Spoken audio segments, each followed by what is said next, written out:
CM బూతులు మాట్లాడొద్దు, రాజకీయ నాయకులు సంయమనం పాటించాల, జర్నలిస్టులు స్వీయ నియంత్రణ చేసుకోవాలి, బూతులు ప్రసారం చేసే ఛానల్స్ మూసేయాలి, జర్నలిస్టుల అక్రమ అరెస్టులు దాడులు సరికాదు.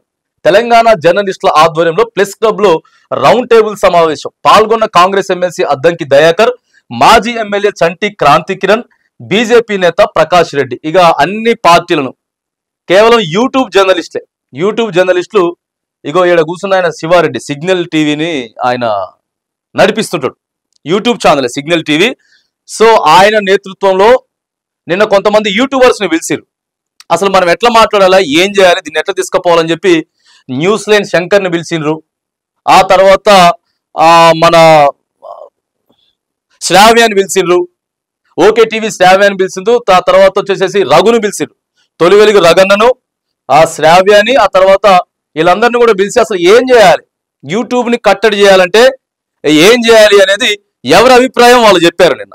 కొంతమంది యూట్యూబర్స్ మరి అక్కడక్కడ ఇంకా కొంతమంది కనిపించలేదు, కొంతమంది యూట్యూబర్స్ మరి వేరే వాళ్ళు అయితే కనపడలేదు, కానీ ఒక ముగ్గురు నలుగురు మాత్రానికి ప్రముఖంగా కనిపించారు. ఆ తర్వాత ఎవరి అభిప్రాయం వాళ్ళు చెప్పమని చెప్పారు. సో రాజకీయ నాయకులు కూడా ఎంతవరకు మాట్లాడాలో అంతవరకే మాట్లాడాలి.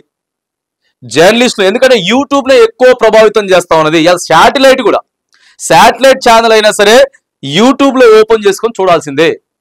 పెద్ద పెద్ద శాటిలైట్ ఛానల్స్ అందరికీ కూడా దాంట్లో పనిచేసేటటువంటి స్టాఫ్ మొత్తానికి కూడా యూట్యూబ్ నుంచి వచ్చే రెవెన్యూ తోటే కొన్ని లక్షలు పైసలు వస్తూ ఉన్నాయి, రెవెన్యూ వస్తూ ఉంది, జీతాలు ఇస్తూ ఉన్నారు. సరే ఇంటర్నల్ గా ఇంకా లోపల ఇంకో ఆఫీసు లేకపోతే తదితర అంశాలన్నింటినీ సరే పక్కగా పెడితే మాత్రానికి ప్రతి ఛానల్ కూడా ఎవరైనా సరే యూట్యూబ్ లో చూడాల్సింది. అంటే యూట్యూబ్ అంత ప్రభావితం చేసింది అనే దాని మీద మరి ఇప్పటికీ ఎప్పుడు ఇలాంటి కార్యక్రమాలు అయితే చేపట్టలేదు. ఇలాంటి కార్యక్రమాలు యూట్యూబ్ జర్నలిస్టులు ఏకంగా ఉండాలి, ఆ తర్వాత ప్రభుత్వం పెట్టేటటువంటి కేసులను ఎదిరించాలి, ఒక సంఘంగా ఒక యూనిటీగా ఏర్పడి ఏ ఛానల్ అయినా సరే ఏది పడితే అది ఇంకా బూతులు నువ్వు విమర్శించు, ప్రశ్నించు, బాజాప్తా చూపించు, కానీ బూతులు మాట్లాడడం లేకపోతే ఇంకా అంతకు మించి ఏమైనా చేస్తే మాత్రానికి ఎలాంటి చర్యలు తీసుకోవాలి.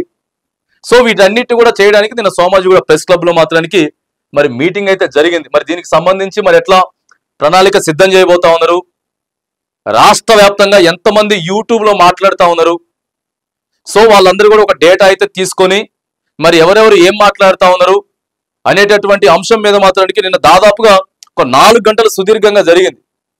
4 గంటలు సుదీర్ఘంగా అద్దంకి దయాకర్ గారు కూడా వచ్చారు. అద్దంకి దయాకర్ గారు వచ్చి ఖచ్చితంగా అది అసలు ఎవరు ఆపడానికి లేదు, ప్రభుత్వాన్ని ప్రశ్నించడమే జర్నలిస్టుల యొక్క పాత్ర, ఖచ్చితంగా మాట్లాడాల్సిందే. అది కేసీఆర్, రేవంత్ రెడ్డి, మోదీయా, ఇంకోట కాదు. కాకపోతే వ్యక్తిగతంగా దూషించడం, ఇష్టం వచ్చినట్టు మాట్లాడటం, ఏది పడితే అది మాట్లాడడం కరెక్ట్ కాదు అని చెప్పేసి మరొక క్లారిటీకి అయితే నేను తీసుకొచ్చిర్రు. కొంతమంది యూట్యూబ్ సంబంధించినటువంటి జర్నలిస్టులు కూడా సుదీర్ఘంగా జరిగింది. నిన్న జర్నలిస్ట్ శంకర్ ఏం మాట్లాడాడు, రాగద్వేషాలకు అతీతంగా పాలిస్తానని రాష్ట్ర ముఖ్యమంత్రిగా రేవంత్ రెడ్డి ప్రమాణం చేశారు. కానీ మొన్నటి అసెంబ్లీలో సీఎం మాట్లాడిన భాష, ఆయన వ్యవహరించిన తీరు ఆ ప్రమాణానికి పూర్తిగా విరుద్ధంగా ఉంది. వారి ఇంటి ఆడవారిని తిట్టారు కాబట్టి ఒక్కొక్క తోలు తీస్తా, బట్టలోడు తీసి కొట్టుతా అనేలాంటి పరుష పదాలను వాడారు. కోపంతో ఊగిపోయారు, ఆగ్రహంతో మహిళలను ఉద్దేశించి బెదిరింపు ధోరణికి పాల్పడ్డారు. ఇవన్నీ కూడా ఆయన చేసిన ప్రమాణానికి విరుద్ధం. అంటే ముఖ్యమంత్రి గారికి రాష్ట్ర ప్రజలు వారి అభిప్రాయాల కంటే కూడా వారి కుటుంబ సభ్యుల పరువు మర్యాదలే ఎక్కువ అనేటటువంటి అభిప్రాయానికి రావాల్సి ఉంటుందని చెప్పేసి మాట్లాడిండ్రు. మంచిగా మాట్లాడిండ్రు. నిన్న మనం మొత్తం కూడా చూసాం. శ్రావ్య పర్ఫెక్ట్ గా మాట్లాడింది, తొలి వెలుగు రగన్న పర్ఫెక్ట్ గా మాట్లాడిండు, తర్వాత శంకర్ అన్న కూడా పర్ఫెక్ట్ గా మాట్లాడిండ్రు. ఏం చెప్పాలా, ఎట్లా చెప్పాలనేది బాజాప్తా చెప్పిండ్రు. మరి ఎట్లా ప్రణాళిక సిద్ధం చేస్తారో చూడాలి. ప్రణాళిక సిద్ధం చేసి మొత్తం ఎంతమంది ఉన్నారు అసలు ఇట్లా యూట్యూబర్లు మాట్లాడేటోళ్ళు, ప్రధానంగా పొలిటికల్ కి సంబంధించి.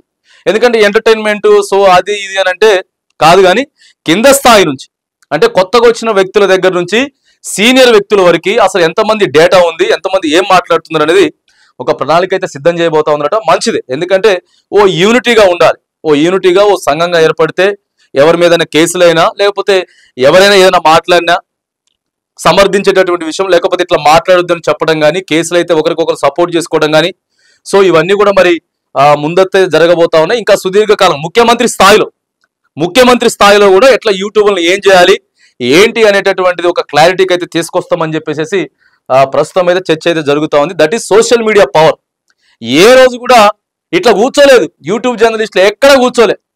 కానీ పవర్ చూడండి ఎక్కడ దాకా తీసుకొచ్చింది. సో పవర్ ఇక్కడ దాకా తీసుకొచ్చి దీని మీదే ప్రస్తుతం చర్చ జరుగుతూ ఉంది. ఇక ఎంతమంది యూట్యూబర్లు ఉన్నారు ఏంటిది అనేది మరి కొద్ది రోజుల్లోనే ఒక ప్రణాళికని డేటానైతే సిద్ధం చేస్తామని చెప్పేసి కూడా చెప్తా ఉన్నారు.